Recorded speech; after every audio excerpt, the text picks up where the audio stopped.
Üdvözlet mindenkinek! A mai Cities Skylines 2 workshopban 10 olyan tippet és trükköt szeretnék megmutatni, amelyekkel látványosabban és tudatosabban tudod dekorálni a városod különböző részeit. Fontos, hogy minden, amit ebben a videóban látsz, modok nélkül teljesen vanilla módon készül. Olyan megoldásokról lesz szó, amelyek a játékban alapból is benne vannak, csak sokszor nem használjuk ki őket eléggé, vagy egyszerűen nem gondolunk rájuk. Bár igaz, hogy a Cities Skylines 2 jelenleg még kevesebb dekorációs lehetőséget kínál, mint az elődje, már most is rengeteg mindent ki lehet hozni belőle, legyen szó közterekről, utakról, zöld felületekről, vízparkról, vagy akár nehezen beépíthető sarkokról. Ha tehát szeretnéd, hogy a városod ne csak működjön, hanem jól is nézzen ki, akkor tarts velem, és lássunk 10 praktikus dekorációs tippet.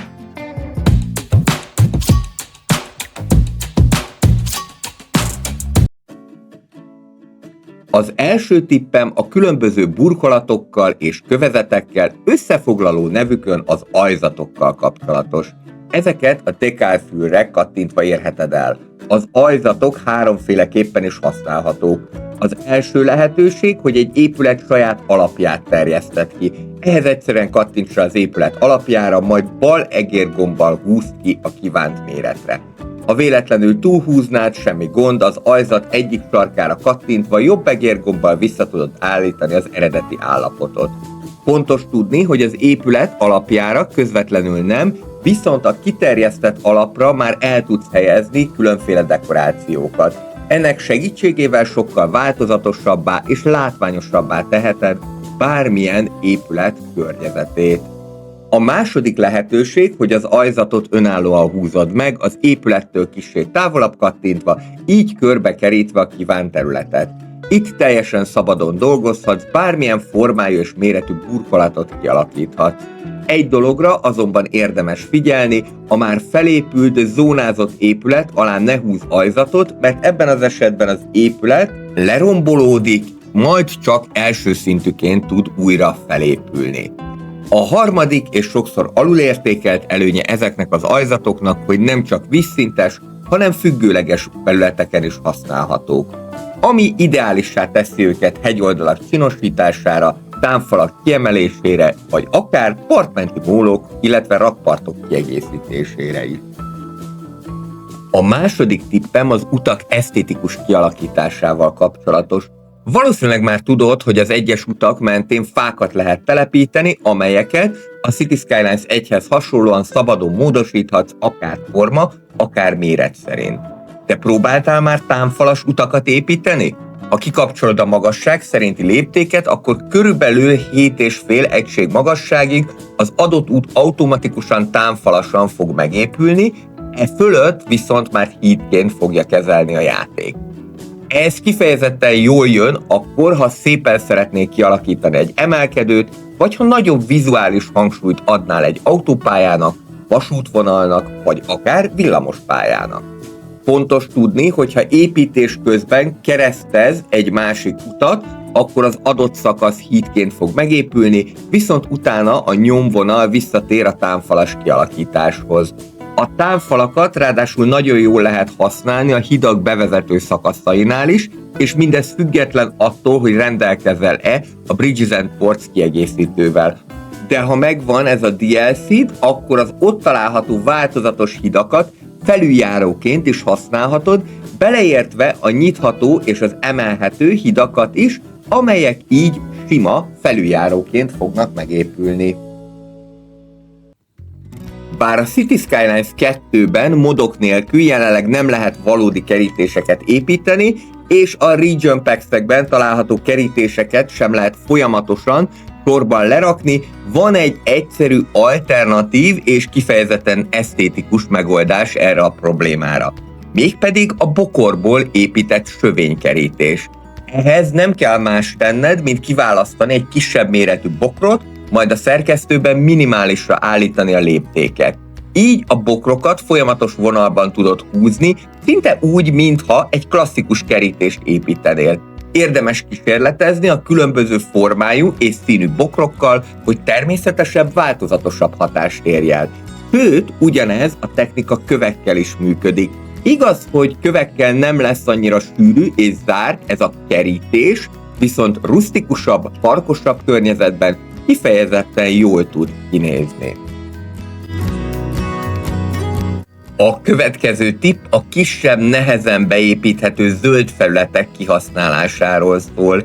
Ilyenek például az útelágazások közötti háromszögek, a zsákutcák végei vagy az épület mögött maradó keskeny sávok. Ezek a területek első ránézésre sokszor használhatatlannak tűnnek, pedig néhány egyszerű elemmel látványos, mégis természetes hatású zöld szigeteket lehet belőlük kialakítani. Természetesen jól használható az utak végén a különböző cul-de-sac végződések. De használhatsz például különböző méretű fákat és bokrokat, lehetőleg ne egyféléből dolgozz. Ha ezeket egy sorban helyezed le a line tool segítségével, akkor sokkal szabályosabb lesz az összkép, de persze dönthetsz úgy is, hogy egyben befásítod az egészet, ekkor rusztikusabb hatást érhetsz el.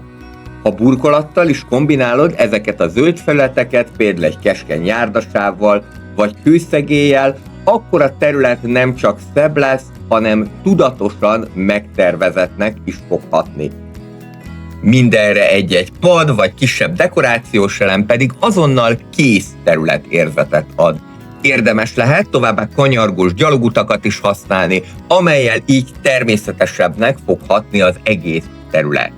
Ez a megoldás különösen jól működik lakóövezetekben, kisebb köztereknél, vagy olyan helyeken, ahol nincs lehetőség teljes értékű parkot kialakítani, de nem szeretnéd üresen hagyni a teret. Szerintem a City Skylines 2-ben jóval több prop található, mint amennyit a legtöbben ténylegesen használunk, ezért kifejezetten érdemes ezekkel is kísérletezni. A különböző, olcsó dekorációs elemek csoportokba vannak rendezve, így minden zónatípushoz könnyen találhatsz megfelelő propokat. Egy lakónegyed mögé például kerülhetnek játszótéri elemek vagy csúszdák, az üzletek köré padok, asztalok vagy italautomaták, míg az ipari üzemeket hordókkal vagy nagyméretű szemetesekkel tudod feldobni. Ezeken kívül pedig ott vannak még a pavilonok, szökőkutak, kioszkok, és sok más olyan prop, amelyek csak arra várnak, hogy a megfelelő környezetbe kerüljenek. Ha pedig mindezt kombinálod az első pontban bemutatott ajzatokkal, akkor nem csak dekorálsz, hanem igazán élhető, funkcionális tereket tudsz kialakítani, akár egy kisebb városrészben, akár egy nagyváros központjában. Bár a Keys & Pierce frissítéssel bekerült mólós utak és szélesebb gyalogutak, illetve a fizetős Bridges & Ports DLC-vel ezek kibővített változata eredetileg a vízpartok csinosítására szolgált, valójában nem csak erre használható. A mólós utak ugyanis például kiválóan működnek felüljáróként is. Ráadásul ezeknek eleve szükségük is van egy bizonyos minimális magasságra, így ideálisan illeszkednek olyan helyzetekhez, ahol átemelést szeretnél kialakítani. Ezzel a módszerrel sokkal esztétikusabb felüljárókat tud építeni, különösen akkor, ha a szélesebb gyalogutakat használod felvezető szakaszként. Így az egész szerkezet természetesebb és városiasabb hatást kelt. És ha már felüljáró. Egy csavarosan megépített felüljáró igazi látványelem lehet a városon belül. Sok esetben jóval elegánsabb megoldás, mint egy hosszú egyenes rámpa, és vizuálisan is sokkal többet ad hozzá a városképhez. A következő tipp talán az egyik legfontosabb vizuális alapelv. Ne minden egy síkban épüljön. A City Skylines 2 városai akkor kezdenek igazán élettel telivé válni, amikor több szint, több réteg jelenik meg bennük. Ez nem feltétlenül jelent extrém szintkülönbségeket, sokszor már az apró eltérés is látványos hatást tud nyújtani. Használj enyhe emeléseket és sülyeztéseket a parkoknál, köztereknél, vagy akár az infrastruktúránál. Egy kissé megemelt tér azonnal hangsúlyt kap, míg egy lesülyeztett sugárút nem csak az esztétikum, hanem a forgalomszervezés szempontjából is jól működhet. Építsd mesterséges dombra a központi buszállomást, vagy akár az egyetemet, amely így hangsúlyosabb eleme lehet a városodnak. Különösen jól működik ez akkor, ha burkolatokkal, rámpákkal vagy támfalakkal kombinálod, így nem csak funkcionálisan kötöd össze a különböző szinteket, hanem vizuálisan is tagolod a várost. A rétegzettség segít abban is, hogy a városod ne legyen túl lapos vagy steril, még akkor sem, ha egy alapvetően sík terepen építkezel. Egy szó mint száz, a jól eltalált szintkülönbség sokkal természetesebb városképet fog eredményezni. Lehet, hogy nem tudtad, de a Cities Skylines 2-ben már nem kötelező, hogy egy épület teljesen az úthoz simuljon. Sőt, igazából az alapnak sem kell közvetlenül érintkezni az úttal, elég, ha az épület egyik kapcsolódó útja megteszi ezt. Ehhez nem kell más tenned, mint kikapcsolni a snapping funkciót, és innentől kezdve szinte bármilyen szögben lerakhatod az épületeket. Amíg nem jelenik meg az útkapcsolat hiányára figyelmeztető ikon, addig az épületet távolabb is elhelyezheted az úttól. Ha pedig igazán szépen szeretnél építkezni, kifejezetten érdemes bizonyos épületeket, például vasút vagy metróállomásokat ferdén elhelyezni, pontosabban a partvonalat, terepformát vagy környezetet követve. Ez sokkal természetesebb hatást ad, még akkor is, ha a városod egyébként saktábla elrendezésű. A Cities Skylines 2-ben már jóval egyszerűbben, gyakorlatilag egyetlen kattintással lehet körforgalmat építeni, a Cities Skylines 1-hez képest, ahol mindenre csak korlátozott lehetőségek voltak. Ráadásul ezek alapból elég változatosak is. Egyetlen probléma van velük, nem igazán lehet őket szabadon dekorálni. Ha tehát szebb, egyedibb körforgalmat szeretnél, akkor érdemes ezeket manuálisan megépíteni, ami trükk egyébként a Cities Skylines 1-ben is működik. Ehhez először sík terepen rajzolj meg azonos méretű utakat, egymást keresztezve, majd ferde utakkal alakítsd ki magát a körforgalom ívét. Miután elkészült, a segédként használt keresztező utakat egyszerűen el tudod távolítani. Ennek a módszernek az az előnye, hogy tetszőleges méretű körforgalmat tudsz létrehozni, és a közepét szabadon dekorálhatod. Kerülhet bele szökőkút, pavilon, víztorony, vagy bármely más látványelem, amit odaillőnek érzel. Az utolsó tipp talán furcsán hangzik, egy dekorációs workshop végén mégis az egyik legfontosabb, nem kell mindent telepakolni. A Cities Skylines 2-ben sokszor éppen az működik a legjobban, ha hagysz levegőt a városodnak.